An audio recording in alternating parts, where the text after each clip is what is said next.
Welcome student. हमारी उम्मीद है कि आप लोग बोर्ड की एग्जाम बहुत अच्छे तरह से प्रिपरेशन कर रहे हैं। थोड़ा समय आपका वोट में जा रहा था, लेकिन अब वोटिंग भी आपका हो चुकी है। मुख्यमंत्री एक दिन बाद मालूम चल जाएंगे कौन बनेगा मुख्यमंत्री। चलिए बात छोड़ते हैं, अब सबसे पहले अपने बोर्ड की प्रिपरेशन की तैयारी करते हैं। तो आपको बता दें कि कुछ ऑब्जेक्टिव क्वेश्चन हम आपको दे चुके हैं, कुछ आपको देंगे। आज ऑब्जेक्टिव क्वेश्चन खत्म हो जाएंगे, नेक्स्ट दिन से हम लघु व दीर्घ उत्तरी पे पहुंचेंगे। तो सबसे पहले देखते हैं, यहाँ पे हम आपका क्वेश्चन आपके सामने यह देखते हैं, जैव अणु का क्वेश्चन है। बायो मॉलिक्यूल से यह क्वेश्चन पुटअप किया है, बहुत इंपॉर्टेंट क्वेश्चन पहला क्वेश्चन है। दिए गए उदाहरण में सबसे मीठी शर्करा, आपका 4 एग्जांपल दिया गया है, उसमें सबसे स्वीटेस्ट शुगर पूछ रहा है, कौन सा शुगर है। पहला ऑप्शन है ग्लूकोज, दूसरा ऑप्शन है फ्रक्टोज, सुक्रोज, माल्टोज। तो दिए गए यह क्वेश्चन आपका याद करने वाला क्वेश्चन है। दिए गए ऑप्शन में सबसे मीठी शर्करा फ्रक्टोज होती है। यह आपका यूपी बोर्ड 2019 का क्वेश्चन पुटअप किया गया है। यह बहुत इंपॉर्टेंट क्वेश्चन है, इसको याद कर लेंगे। नेक्स्ट क्वेश्चन बहुत इंपॉर्टेंट क्वेश्चन, यह आपका नीट में भी क्वेश्चन पुटअप किया गया था। नीट का क्वेश्चन यह आपका है, बोर्ड में भी बहुत इंपॉर्टेंट है। यह क्वेश्चन देखते हैं, डीएनए डीऑक्सीराइबो न्यूक्लिक एसिड में कौन सा क्षारक नहीं पाया जाता है। डीएनए में कौन सा क्षारक नहीं पाया जाता है। तो पहला क्या है, एडिनिन, दूसरा ग्वानिन, तीसरा साइटोसिन, चौथा आपका यूरेसिल।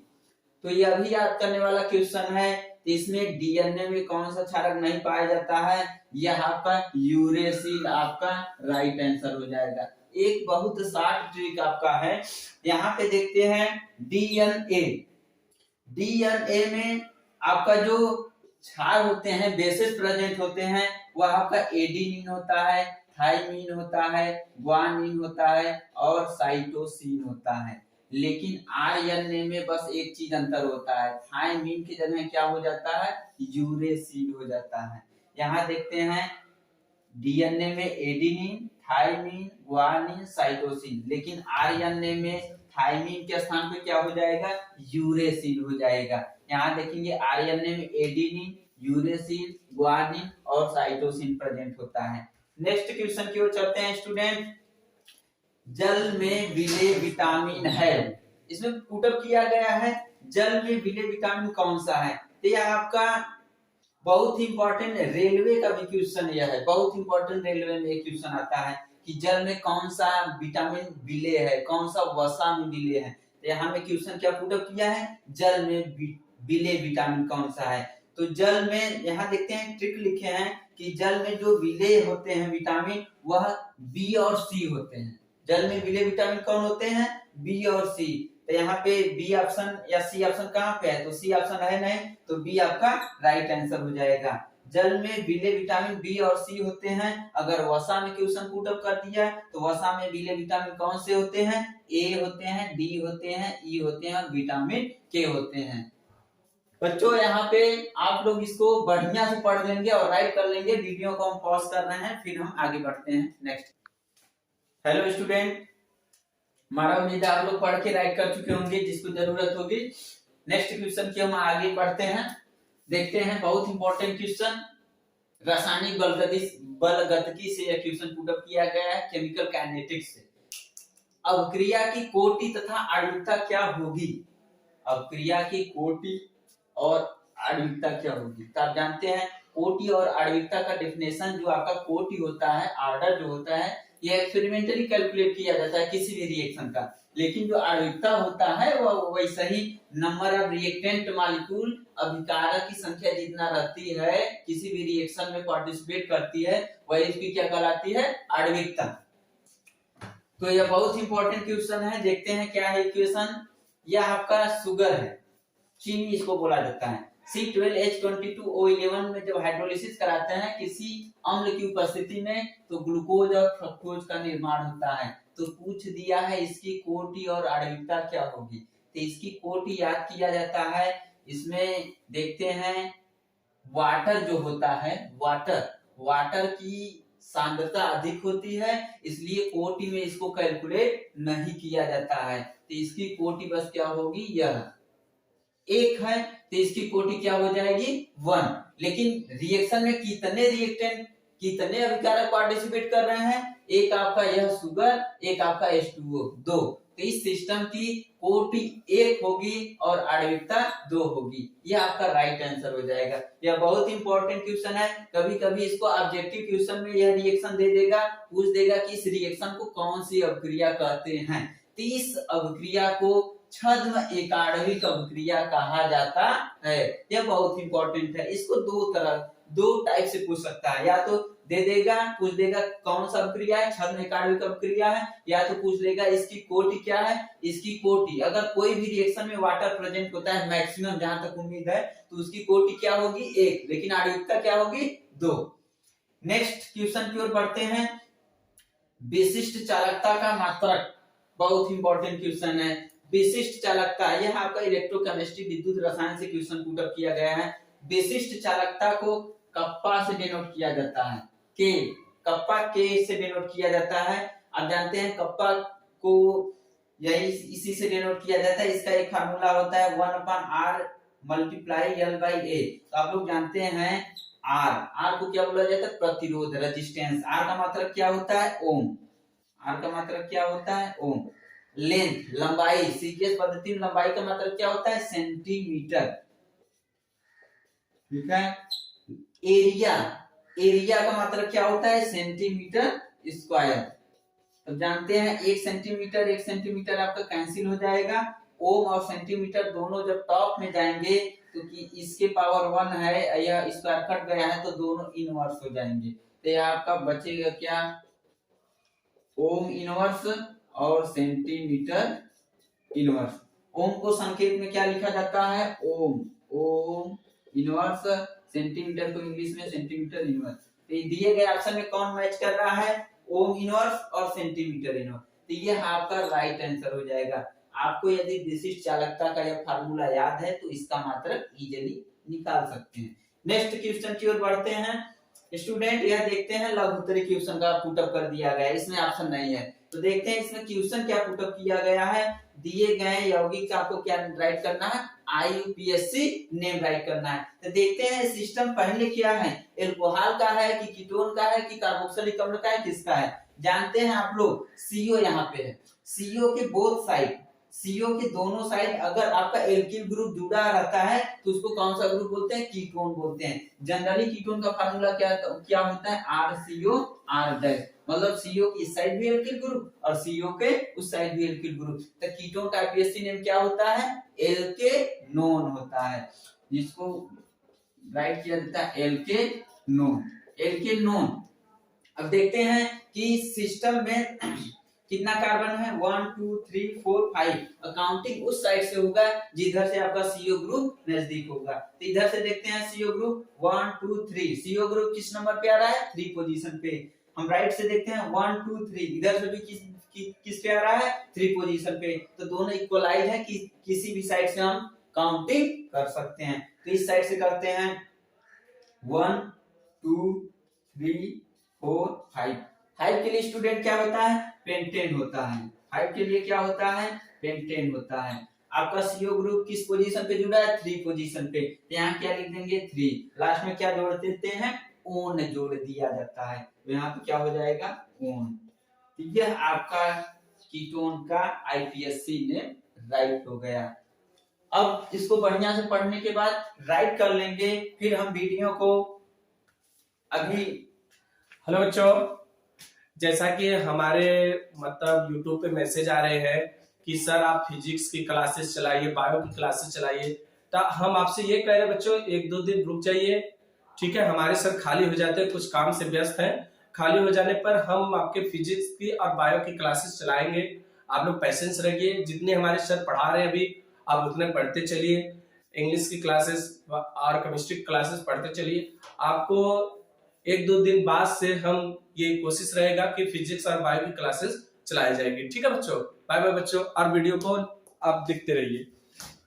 चलो ठीक है स्टूडेंट, हमारे साई सर जी जो किए हैं वह आपका होगा, इसको आप राइट करेंगे, फिर हम वीडियो को पॉज कर रहे हैं, फिर हम आगे बढ़ते हैं। चलिए, हेलो स्टूडेंट, आप लोग पीछे वाला क्वेश्चन राइट कर चुके होंगे। हम नेक्स्ट क्वेश्चन की ओर बढ़ते हैं। आपको बता दें कि लगभग ऑब्जेक्टिव क्वेश्चन आपका खत्म, फर्स्ट बुक और सेकेंड बुक का टोटल जो ऑब्जेक्टिव क्वेश्चन है वो आपका खत्म हो गया। आपके एग्जाम में 5 क्वेश्चन ऑब्जेक्टिव तो हमेशा आते हैं, लेकिन इस बार देखो हो सकता है 10 क्वेश्चन आ जाए, तो ऑब्जेक्टिव क्वेश्चन आपका खत्म। जितना ऑब्जेक्टिव क्वेश्चन हम आप लोगों को कराएं उसको बढ़िया से पढ़ लेना। नेक्स्ट दिन से हम लघु व दीर्घ उत्तरीय क्वेश्चन पे दोनों साथ लेकर चलेंगे, फिर हम लास्ट में विस्तृत क्वेश्चन आपको बता देंगे। तो यहाँ देखते हैं ऑब्जेक्टिव खत्म, तो ये लघु उत्तरीय टाइप का क्वेश्चन आपके सामने है। तो इसमें देखो कोई आपका सेल है, सेल में क्या होता है, बैटरी, बैटरी में क्या होता है, ऑक्सीकरण अपचयन दोनों क्रिया हो सकती है। तो ये आपका सेल, सेल में या बैटरी में जो रिएक्शन हो रहा है उसको यह दर्शा रहा है, ठीक है। और उसके बाद इसमें पूछ क्या दिया है, मानक सेल विभव ई नॉट सेल की वैल्यू क्या होगी। यह बहुत ही इंपॉर्टेंट क्वेश्चन है, शॉर्ट टाइप क्वेश्चन आंसर। अब यहाँ देखते हैं, यह आपका सेल का रिएक्शन है, इसकी वैल्यू दिया है Ni2 प्लस Ni, इसकी value -0.25 volt, E0 Ag plus Ag की वैल्यू क्या है 0.80 वोल्ट।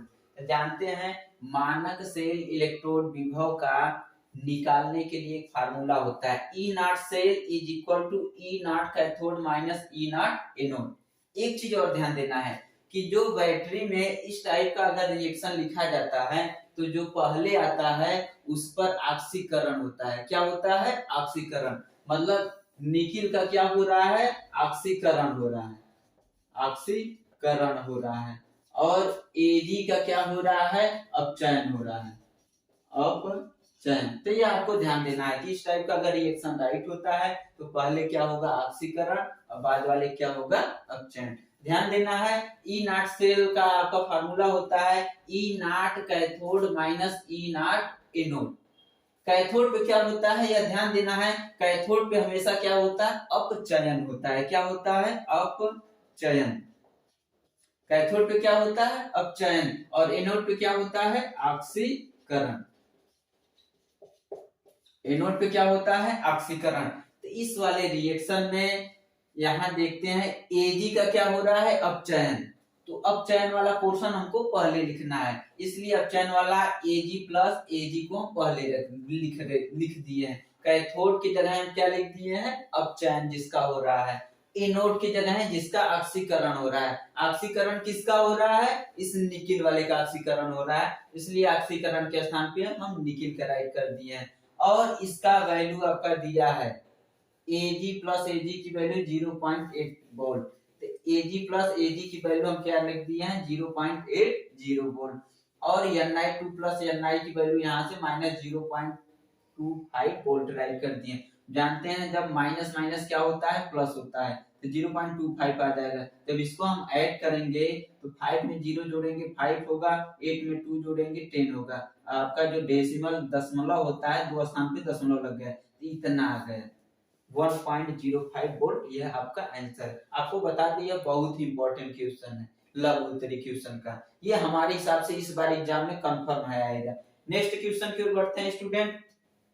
यह भी लघु उत्तरीय टाइप का क्वेश्चन है। इसमें देखो यह क्या दिया है, फिनाल। क्या दिया है, फिनाल।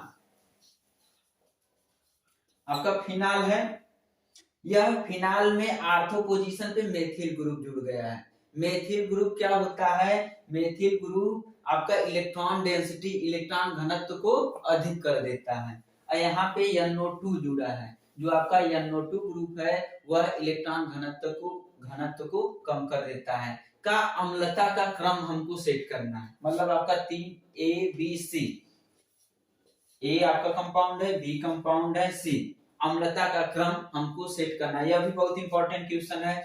तो यहाँ देखते हैं अम्लता क्रम जी दिए गए कंपाउंड में H प्लस जितना फास्ट निकलेगा उस सिस्टम की अम्लता उतना अधिक होती है। तो यहाँ ध्यान देना, कोई भी इलेक्ट्रॉन दाता समूह, आपका जो CH3 है इलेक्ट्रॉन दाता या इलेक्ट्रॉन डोनेटिंग समूह है, यह जब किसी सिस्टम से जुड़ता है तो अम्लता कम हो जाती है। यहाँ पे इलेक्ट्रॉन अपनयन ग्रुप NO2 है, इलेक्ट्रॉन विथड्रॉइंग ग्रुप, यह जब किसी सिस्टम से जुड़ता है तो अम्लता हमेशा क्या होती है, बढ़ जाती है। इसको ध्यान देना है। तो यहाँ पे आपका फिनाल है, NO2 जब जुड़ा तो अम्लता बढ़ जाएगी, तो इस सिस्टम की अम्लता क्या होगी, सबसे ज्यादा होगी, क्योंकि इसमें इलेक्ट्रॉन अपनयन ग्रुप, इलेक्ट्रॉन विथड्रॉइंग ग्रुप जुड़ा है, तो इस सिस्टम की अम्लता सबसे अधिक होगी। तो अम्लता का घटता क्रम हम नोट कर रहे हैं, अम्लता का घटता क्रम, घटता क्रम। तो सबसे ज्यादा अम्लता किसकी होगी? सी की। सबसे ज्यादा अम्लता किसकी होगी? सी की। उसके बाद यह मेथिल ग्रुप इलेक्ट्रॉन दाता समूह है, मतलब अम्लता कम कर देगी, इससे ज्यादा इसका होगा, मतलब इसके बाद अम्लता किसकी होगी? ए की। और लास्ट में अम्लता किसकी हो जाएगी? आपका बी की। आपका इसका अम्लता सबसे ज्यादा, फिर उससे फिनाल का, और सबसे कम अम्लता इसका। अब यहाँ पे आपका क्वेश्चन कंप्लीट हो गया है। यहाँ पे देखते हैं, यहाँ ऑब्जेक्टिव क्वेश्चन खत्म है, आपका लघु उत्तरीय क्वेश्चन चल रहा था। नेक्स्ट सेशन में हम लघु उत्तरीय क्वेश्चन ही लेके चलेंगे, ठीक है। यहाँ पे कोई भी क्वेश्चन में अगर आपको डाउट है तो कमेंट में जरूर लिखिएगा, तो उसको हम फिर से क्लियर कर देंगे, ठीक है। आई होप आप सभी लोग इसको बढ़िया से पढ़िएगा, एग्जाम बोर्ड आपके काफी करीब है। हमारे कुछ बच्चों का मैसेज बात हमसे किए थे कि हम लगभग इतना घंटे लगभग पढ़ रहे हैं, तो उसमें एक विशेष स्टूडेंट चौरसिया जो इस टाइम बता रहा है कि हम सर जी कितनों दिन हमारा अच्छा नहीं जाता है तो उस दिन 10 घंटे पढ़ते हैं, अगर बढ़िया चला जाता है तो 12 घंटा से कम नहीं। इसलिए हमारा उम्मीद है आप लोग भी कम से कम 10 घंटा पढ़िए, क्योंकि एग्जाम काफी करीब है, अब चुनाव भी खत्म हो गया। तो अब हम आपसे अलविदा लेते हैं, नेक्स्ट सेशन में फिर मुलाकात होगी। All is well.